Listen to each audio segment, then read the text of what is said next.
हामी सानो हुँदाखेरि राखीको मतलब लाग्थ्यो दाजुभाइको हातमा राखी लगाइदियो अनि पैसा पाउनु या हामीले एकदम राम्रो एउटा गिफ्ट पाउनु। तर जति जति ठुलो हुँदै गयौँ त्यो राखीको मतलब चाहिँ हामीले थाहा पाउँदै गयौँ।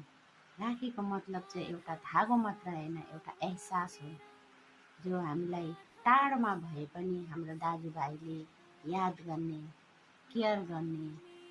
दिदी कहिले आउँछौ, घर आउँछौ, के ल्याइदिउँ, के बनाएर राखिदिउँ, तिमी आउनु सक्छौ नि, तिमी आउनु भ्याउँदैनौ भने म आउँछु तिमीलाई भेट्नु भन्ने एहसास।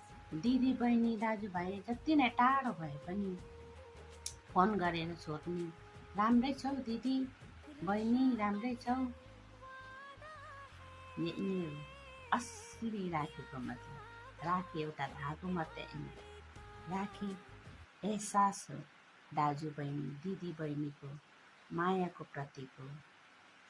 दाजु बहिनी दिदी भाइको एहसास हो।